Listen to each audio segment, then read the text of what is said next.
Welcome to Linking into Sales. This is Martin Brossman. And I'm Greg Hyer. And our wonderful Elise Archer is off helping people succeed with sales coaching. It's not joining us today, but we've got a guest that we brought on because it was spontaneously a conversation on Twitter that he initiated, and we thought we got to do a show. And also we wanted to get it out before the holiday and just thought, this is an important topic to do. Mm-hmm. You got to watch me. I just came back for teaching a course in humor, instant humor, just dead life. So you're in for a surprise. I know. Yeah. I won't make that noise. Oh, thank you. I promise. Okay. You only did once. Okay. Over to you, Greg. All right. So welcome to the Social Selling Podcast. This is episode 111. And we got just a couple small things in the news. We're actually recording this right after the Google I/O Developer Conference. And Martin and I love to kind of watch this stuff. We want to stay current on what is going on by the biggest behemoth in search, and that happens to be Google. So they actually talked about a number of really cool things that they're really focused on, especially AI. And we've had a couple episodes. We've talked about AI before. We believe that this is a potential big influence for us, not just in marketing, but also in sales. And since over the last few years, we've been talking about how do we take and bring sales and marketing closer into alignment, this is going to be another area that, of course, we need to pay attention to. So continue listening to the podcast as we have more developments coming up on AI. We'll try to be some of the first folks to bring it to you, at least from those insight perspectives. But if you have a Google Home device, there's some very cool things that they're releasing regarding that, where you can actually make a phone call from it. Be very helpful.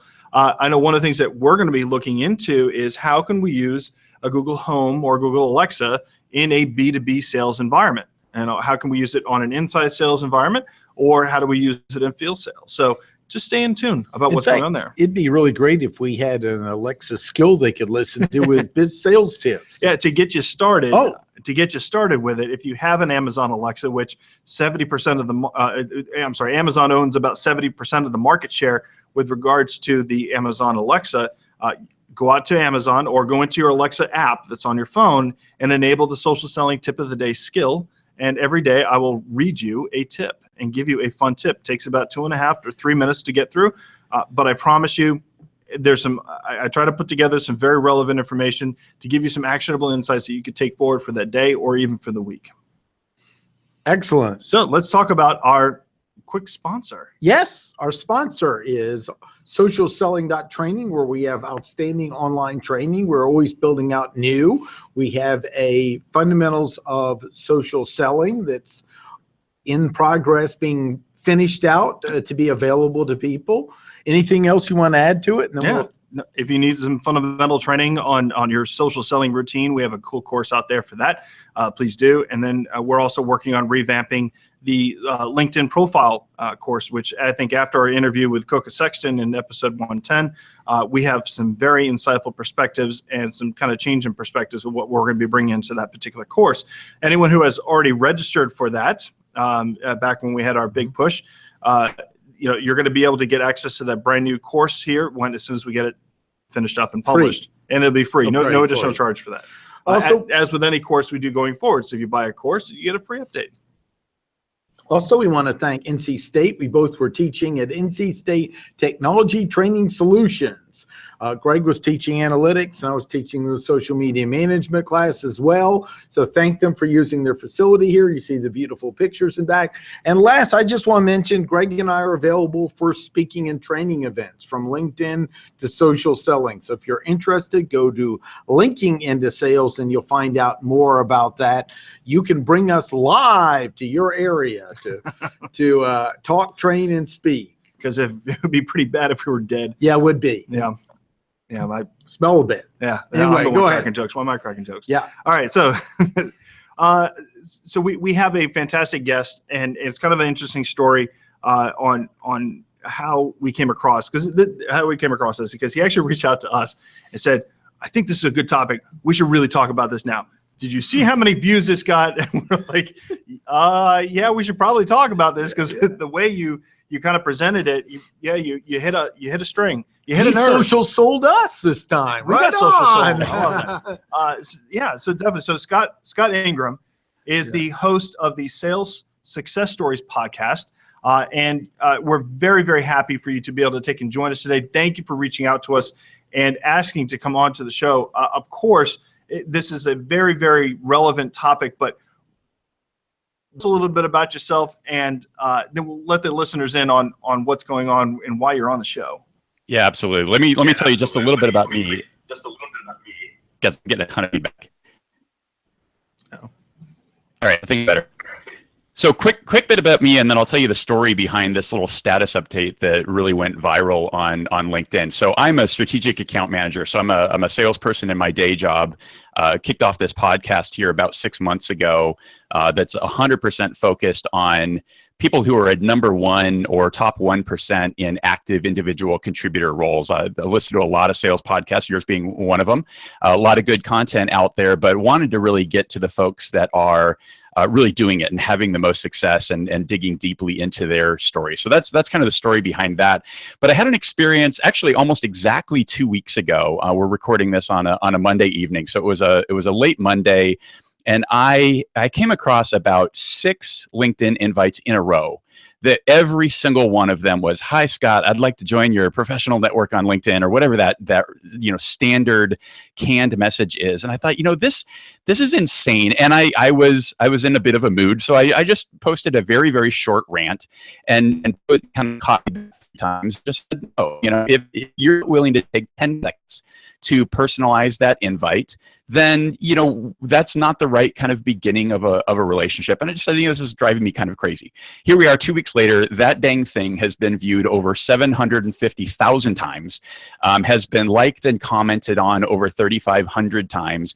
And I think it just really struck a nerve. And the reason I reached out to you was, if I really felt like writing and had the time, I would probably write a really deep LinkedIn post about kind of what's underlying this. But I thought, it might be more fun to have a conversation about it and really debate it, because I think that behind just the etiquette and the professionalism of making that initial outreach and that initial impression be a really positive one, I think there's also some underlying philosophies around the ways that you can use LinkedIn, and wanted to talk about those a little bit, because I tend to be on the side of LinkedIn to me is a social network, not social media the way a Twitter might be.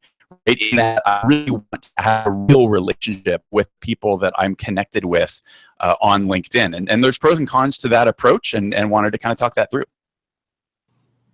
Yeah, no, that makes total sense. We have, and first of all, congratulations on the success with that, because I think when you reach out to us, you have like 550,000 views, so it's still going. Yeah. It won't stop. We'll see if we get to 1 million. Who knows? Hey, that'll be great. That's way to take and make sure you let your boss know about that. So because you got some visibility going. It's, and you're right. From the beginning, I think we've talked about how important it is to take and personalize your invites and personalize those relationships, so that way you are making that first impression. And it's something that we have to constantly remind people to do. And it's sad that we have to do that. But I also think that there's some challenges within LinkedIn's interface that does cause an issue for people to be lazy when it comes to connecting with other folks on LinkedIn. What do you think?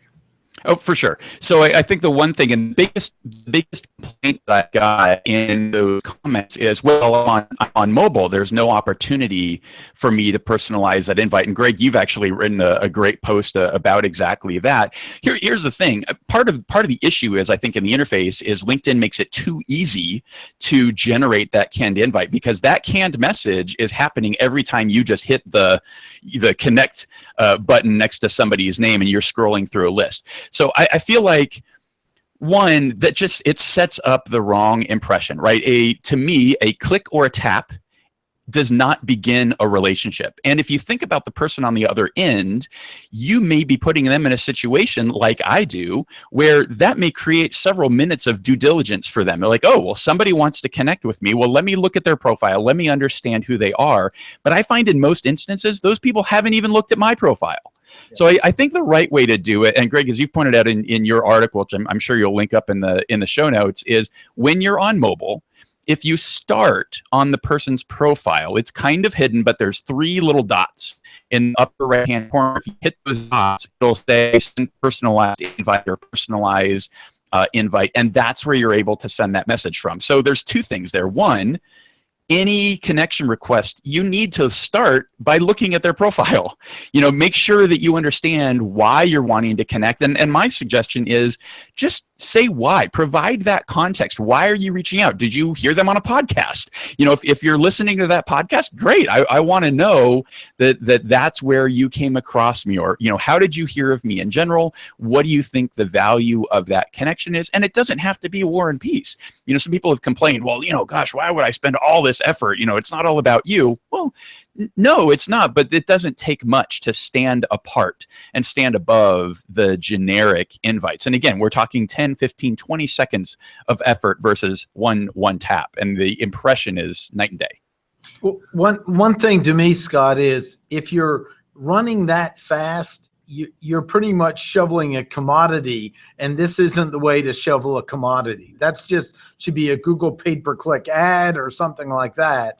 You aren't, if it's that where you're selling something and you have to have that much body count, I'm not sure LinkedIn's the best way to do it. Just pay for an ad. And the example I've done with a lot of people I've met is, especially like authors, I'll go out if I like their book and I'll write a review of their book first, then I'll go learn about them. Then I might connect to them on Twitter first and see if I get a response. And from there, I'll move over to LinkedIn because Twitter's more of an open avenue. Yep. And do that. And I've made some great contacts with people globally that are long-term fans because I earned the right to connect to them. And if your customer isn't worth earning the right to connect to, you may just be in a Walmart product and you're in the wrong platform. So that's my view. Greg?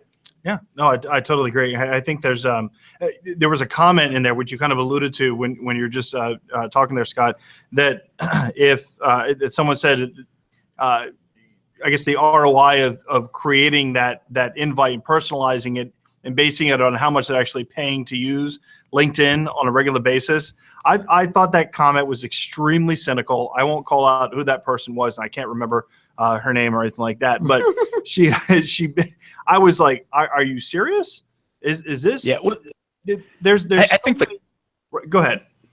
The comments are fascinating, right? And part of it is just, this is the first time that anything I've done has gone kind of viral to this extent. And honestly, I wish it was maybe a little bit more positive. I think maybe the reason it went so viral is it was a little bit cynical and ranty. So it was a little bit controversial in that way, which is probably why it caught fire. And in fact, I noticed after a few hundred likes, James Altucher liked it, who has a very ranting type of personal brand. So I think that may have kind of helped things continue there.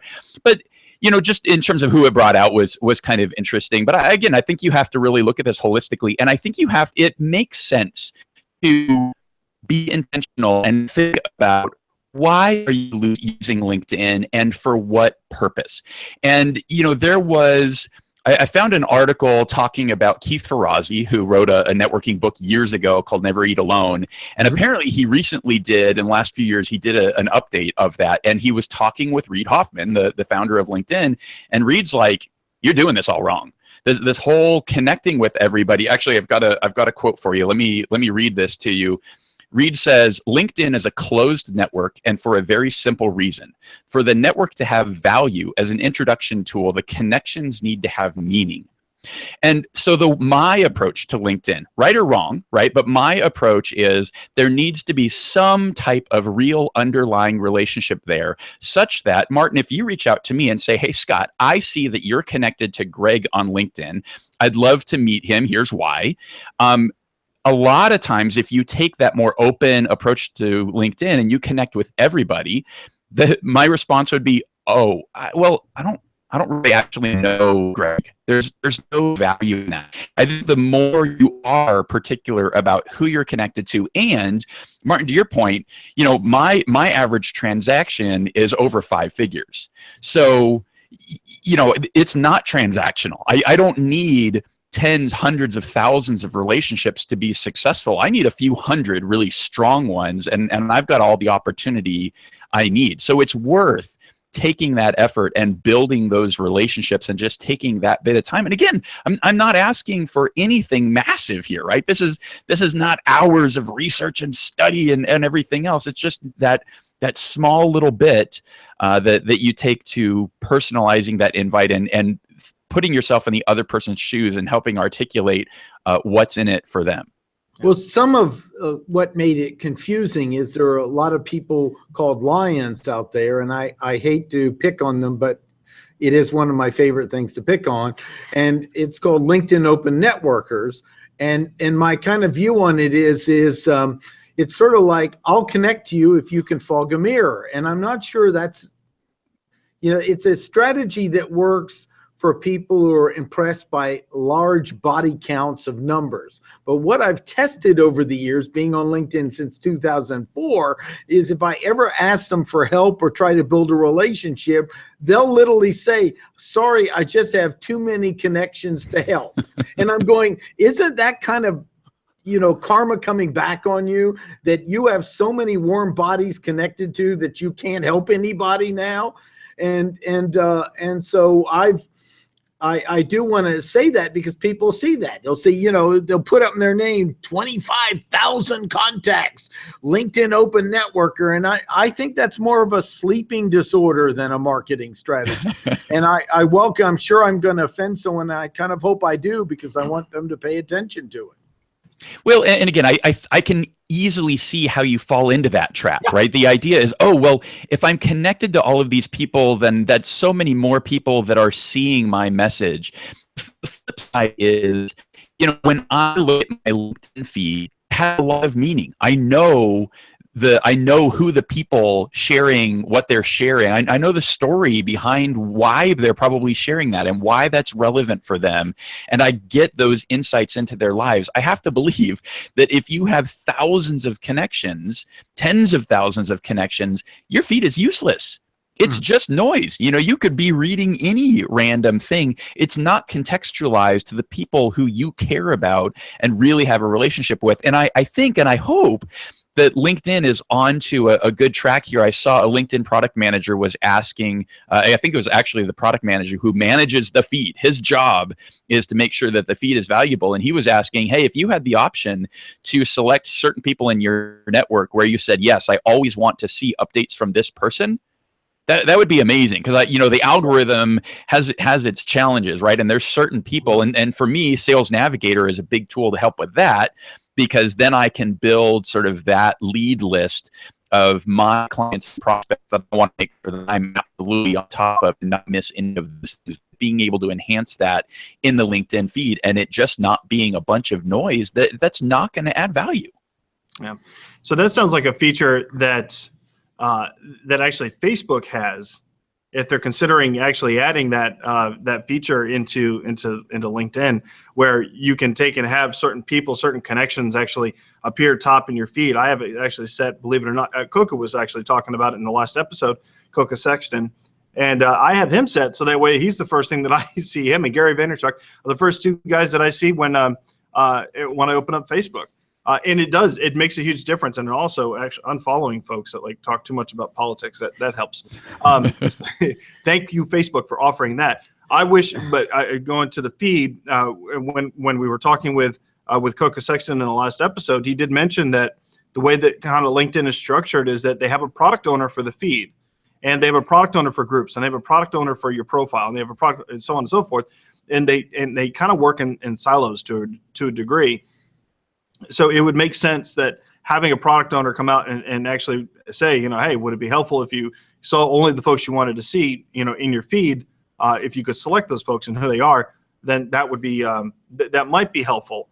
But I think the one thing that they need to bring back, what is the one thing they need to bring back to the feed button? Answers? No. To the being able to select the top people.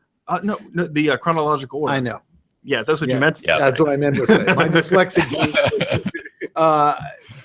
What's amazing is I contacted LinkedIn and said, how do I see the most recent post? because especially if you have a customer, they may be newer or prospect posting and they said, we're still working on that code. And I wanted to scream, why is that programmer still employed at LinkedIn that you rolled out the new platform and you only see the algorithm fed data and you can't see the latest post? And I keep asking and they say, we're working on it. And I'm going, what, who needs to lose a job here?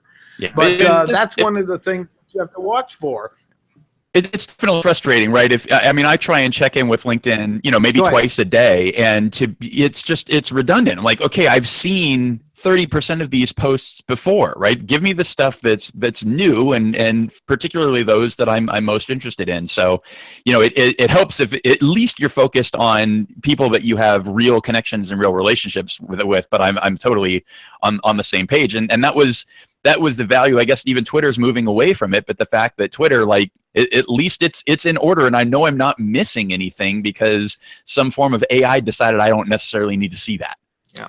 Well, I know we didn't want to turn this into a LinkedIn rant podcast, but while we're on it, par for the course. So, there's one particular benefit that I can think of personalizing an invite on LinkedIn, at least with the new platform, is that I don't know if you've noticed this or not, but when somebody does personalize that invite, your notification bar lights up, right? It lets you know that invite, which before, if somebody, I remember when someone personalized a message, you hit accept and the message would disappear. But now what happens is that when somebody personalizes that message and you accept it, it goes immediately into your inbox, where you can then take, and the notification bar gets turned on, and you can actually go back into it and reply back to that particular message. So, have you noticed that on your account there, Scott? Yeah, I have definitely, and what I'm appreciating is when somebody does personalize that note, because there used to be a disconnect, right? They'd send a personalized invite, but that was in the email. But then when you accepted the request on LinkedIn, it went away. Now, the experience that I'm having anyway, so I guess different people have different experiences, is Greg, if you sent me a personalized invite, I accept that invite. Now in my messages, I have your personalized note, so now I can reply. Yep. And it's in line and it's all contextual within LinkedIn. And that is working great. I love that. It's a great way to start that conversation or reinforce that conversation. Right now, somebody's accepted your request, even if they don't reply back. You may want to add another note and say, hey, thanks for connecting. I'm really excited about yada, yada, yada. Maybe I'll see you at upcoming event. Probably not best to insert your sales pitch at this point. That's another giant complaint, is as soon as somebody accepts their connection request, here comes the sales pitch. This is a relationship tool, right? This is a means to developing relationship. And ideally, I think it's great if you can find a way to take that offline, right? If that can turn into a coffee or a conversation or something, again, it's about the other person, not about you and your agenda, particularly if that's a sales agenda. Mark, I'm going to ask a technical thing. Could you go up into the bandwidth and lower your visual bandwidths, because your audio might be getting choppy? And if you lower the bandwidth, it keeps the audio quality good. It just degrades your image, just so we get a good audio track of you. No problem. My audio is already my video is already degraded. I have a face for audio. Okay, got it. I want to add something else is don't forget, while we're waiting for LinkedIn to show us exactly what's actually being posted, you still can go to people's individual profile and you can click and see the activity they've been engaged in. And I still meet people that don't realize they can do that.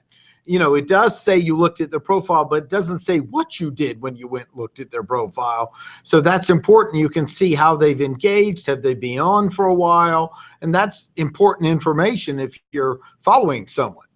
Absolutely. Absolutely. And again, if you really want to get on somebody's radar, even if they even pre-connection request, or if they haven't accepted your connection request, you can obviously like their status updates. You can comment on them. So there's definitely other ways to engage. And, the other option that I think a lot of people are missing is you can follow people. It doesn't have to be a mutual connection. So you might choose to, you could follow me, which, in a lot of cases I might appreciate, because if we've not actively engaged, that's a better way to go about it.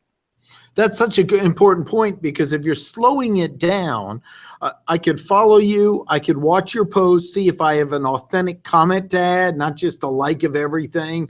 And then I'll slowly come onto your radar. And then my view is, how do I give value to this person I want to connect to? Is the first thing I'm asking. Well, an honest opinion, even if I disagree constructively to something you post, you'll notice it. I certainly do. We both have podcasts. We've had people that wanted to build rapport with us. Writing a positive review on our podcast show is a great way to get on our radar, to be known. Hint, hint, nudge, nudge, I said. But, that's, to me, another example. Engage with them, find something out, study them a little bit. And if you're moving so fast that you don't have time for that, I don't think you're in the right medium. Yeah, well, and it's all touch points. I mean, if you lay that out, I mean, think of that was a great example, right? Because even when you follow someone, that's going to send them a notification that this person is now following you. So if you play that out, right? I follow somebody on LinkedIn, and then I find a status update or an article they posted, and I write thoughtful comments about that, or I like that, and then I'm following them on Twitter, and maybe I want to add them to a list on Twitter. Okay, there's another ping that's going to show up. Now I want to like or retweet something on Twitter. Again, it's just kind of finding those channels that work for you, and you really can spread this out to where if you might call them later and they're like, "Gosh, your name's awfully familiar." Like, "Oh, is it?" They might not place it right away, but it's that first step in kind of name recognition, and then you can kind of connect the dots. So I've been following you for a while. I think the things that you're doing are really interesting, and it's funny. I actually run another podcast for my day job called Inspired Marketing, and I suppose you could actually think of that as social media and social selling, because when I reach out to people with a message that is, "You're doing really amazing things, and I'd love to share that story with our audience," boy, I'll tell you, the uptake on the replies and the yeses on that are quite a bit different than, "Oh, hey, can I get 30 minutes so I can show you some stupid demo?" Yeah, absolutely. I agree. I'm trying to remember whether or not on LinkedIn, if you can actually see who's following you instead of who's connected to you. See connections, but I don't know if you can actually get an idea of exactly who is following you. Yeah, I don't know that there's a way other than that initial notification. Yeah. But you at least get that. Yeah, and you can kind of do reverse math. I mean, there's a couple of places in LinkedIn where you can see, it'll show the total number of, I guess it calls it followers, which is a combination of the people following you and your connections. It counts connections as followers. So if you look into the size of your network, you can kind of do the math and see how many people are following. But that's a good question, Greg. Maybe there's some follow-up digging we can do into that to see, can you see just the list of followers? If someone knows it, put it in the show notes or comment. Yeah, or tweet us with it. Yeah, tweet exactly. us with it. Yep. Another thing about this, Scott, is I was doing a talk for financial advisors where they're given this canned stuff that's, terribly boring to put out.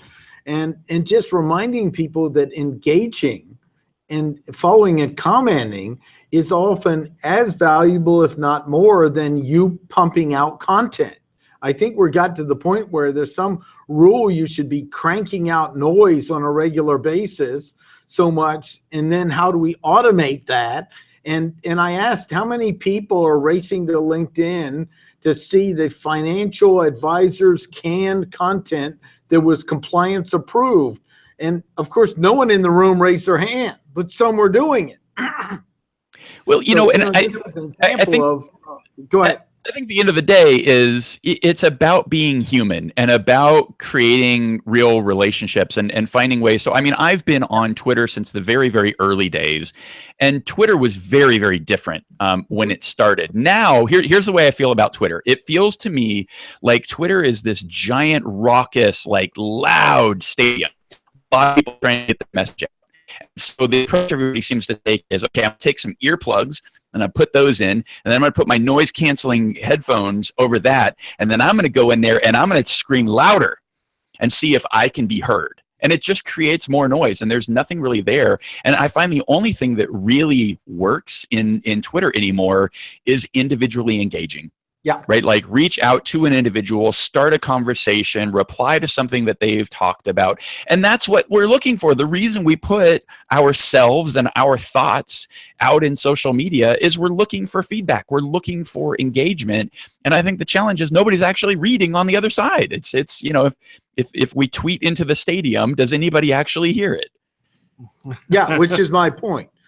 Slow down, have channels. Stop asking for ways to massively distribute new content and turn a crank that automatically occurs that to me really isn't getting the payoff in conversion that, of course, the company selling this might be promoting it, but it's, again, narrowcasting. It's building relationships one-on-one. If it's not that important, then maybe you just need to be using good old advertising on, like I said, pay-per-click ads or ads on Facebook to bring them in, or with a squeeze page or something. Yeah, I mean, for me, it's always quality over quantity, right? So who are the most important people, right? That list should be short enough and manageable enough that you can be really proactive and take this type of an approach versus just a massive spray and pray.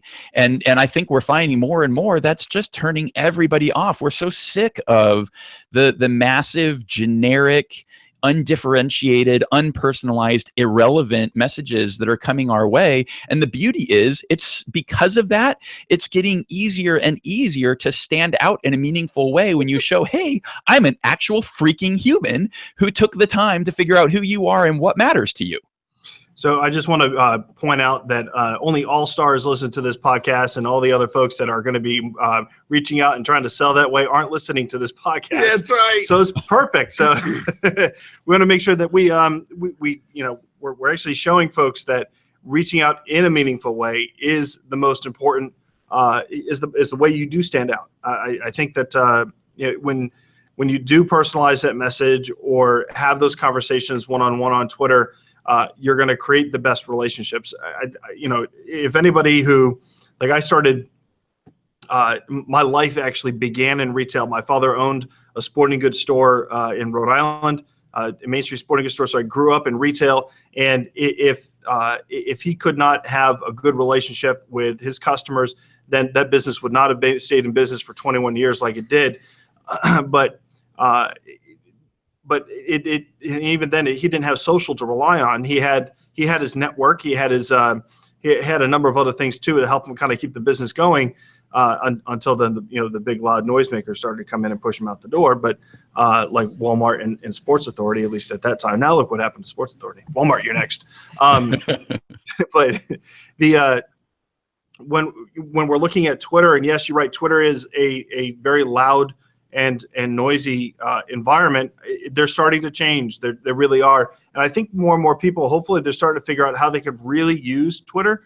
We had a tip, and we also talk about this in one of our courses about how you need to take and use Twitter lists, use private lists in order to kind of use it as your prospecting list. So you want to create a private list where you're focusing in on a particular account or a group of folks in a region, something in your territory, so that way you can go back to that list and just see what those folks are talking about and when they're talking about it, and do kind of focus in on the noise, because the best social sellers are not selling on social, they're selling face-to-face, but they're using social to help them create a better buying experience. What do you think?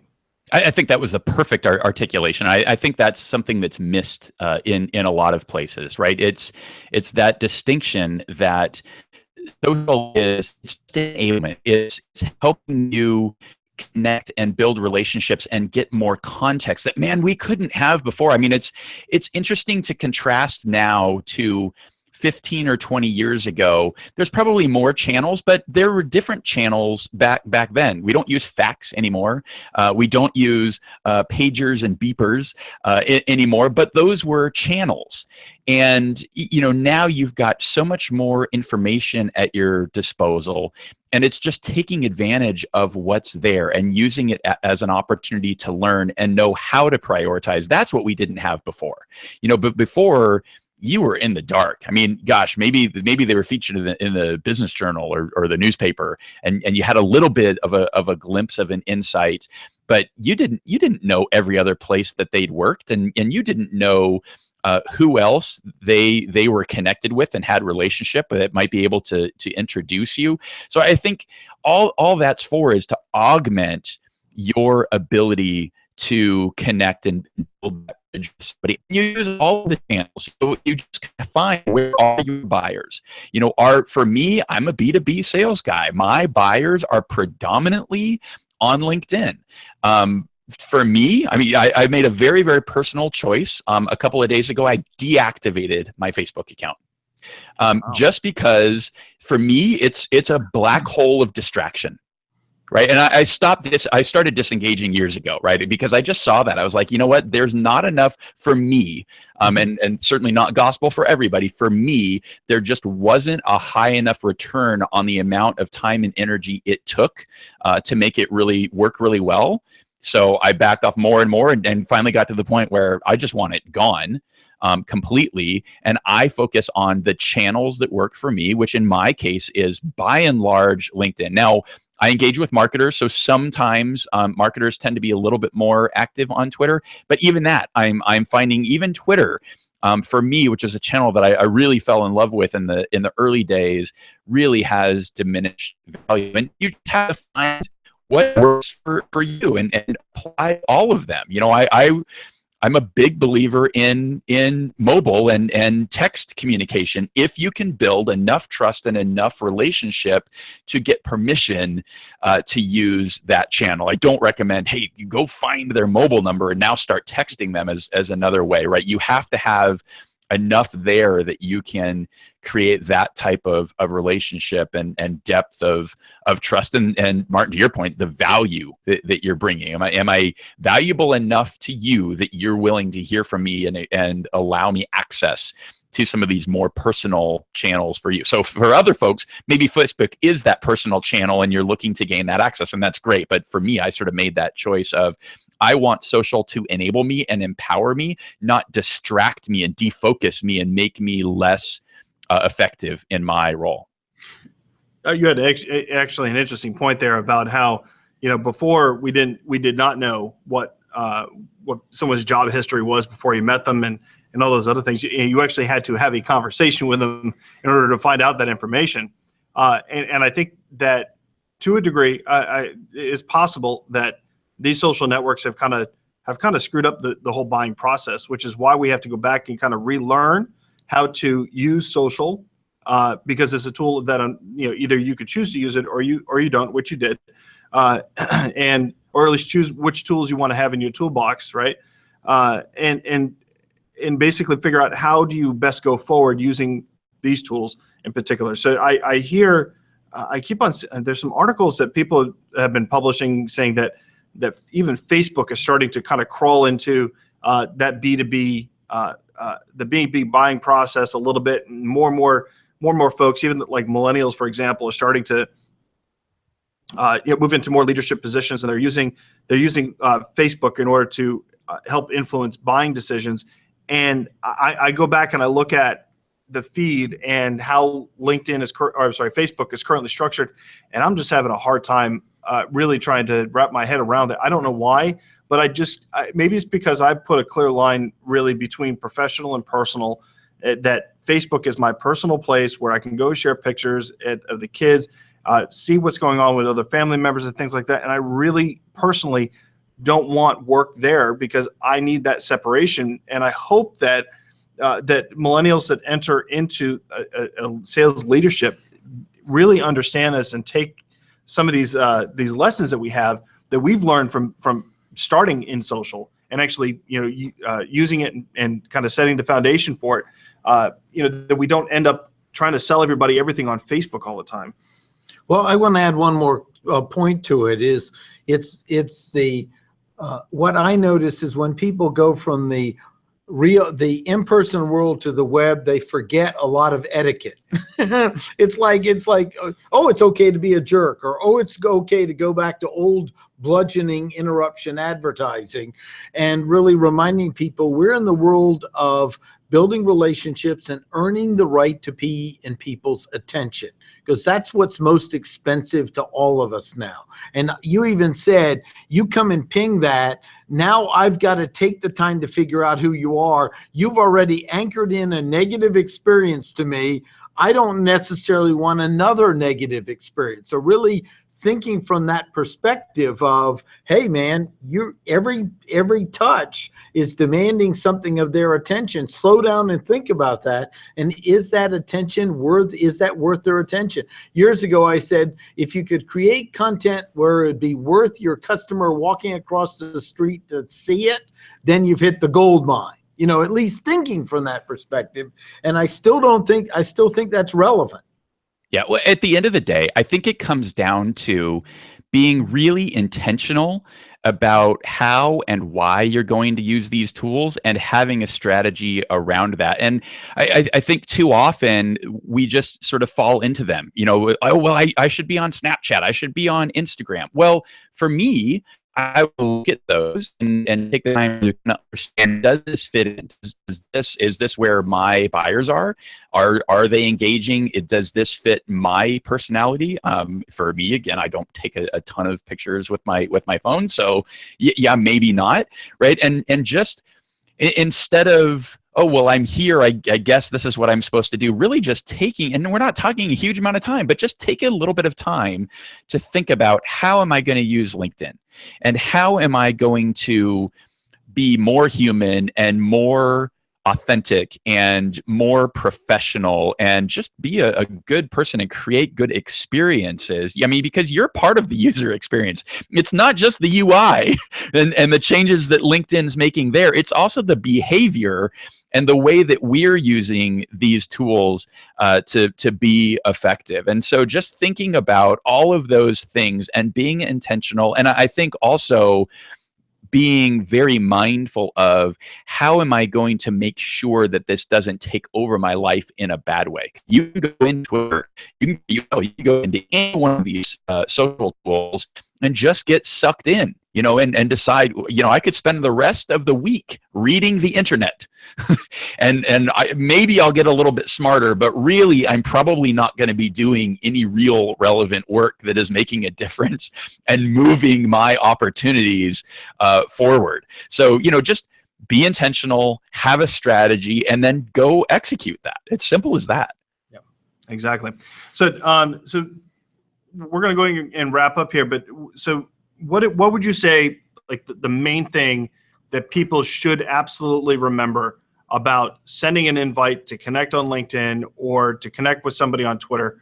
What would you say was the one thing you have to do every single time?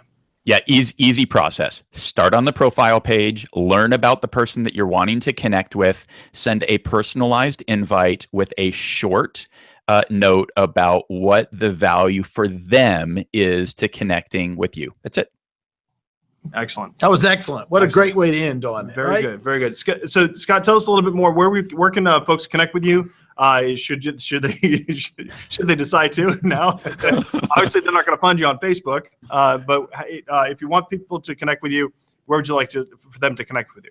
Yeah, absolutely. So I am a huge fan of LinkedIn, although I tell you, my LinkedIn's been a little bit broken for the last 2 weeks. There's been a flood of strange messages that have come my way, so that's a tough challenge. You can also find me on Twitter at Scott Ingram, and I would love it if you would go to my website at top1.fm, that's the number 1, and learn about the Sales Success Stories podcast and some of what we're doing there and finding kind of what the best of in sales are doing today. I've got by the time this goes live, my newest episode will be an interview, I think my favorite one to date, interview with a medical device rep who sold $6.4 million, came back into the field out of a VP of sales role, a series of VP roles that he'd been in for the last 10 years, number 1 of about 150, and just the most well-rounded dude I've run across. Has an amazing family life and is completely crushing it. And those are the kinds of stories of like real world success. What do you actually do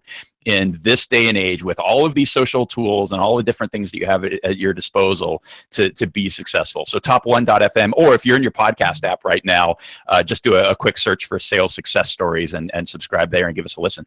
Excellent. Folks, check out his podcast and subscribe and get some additional sales success stories coming your way. The only way that we can get smarter with sales is by continuing to stay educated. Podcast is one of the best way to do that. That's why we've been doing this for so long.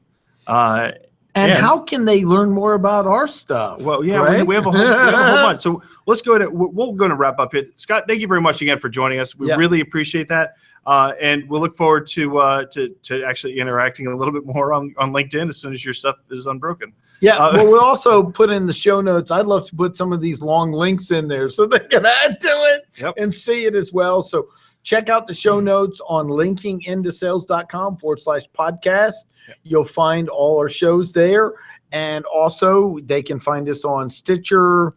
Yep. So I guess that's my sign to wrap up. Yeah. So thank you for listening to episode 111 of the Social Selling Podcast. My name is Greg Hyer. This is Martin Brossman. All right. And Elise Archer, in spirit or intention, is there. That's right. So don't forget, you can take and subscribe to us on iTunes, Google Play Music, Stitcher, TuneIn, and YouTube, of course, where we actually do a lot of the recording. So if you subscribe to the channel, you can find out, actually get the podcast right before it goes live. Don't forget, you can also get social selling training on demand at socialselling.training. Thank you very much for joining us today, and we'll see you in the next episode.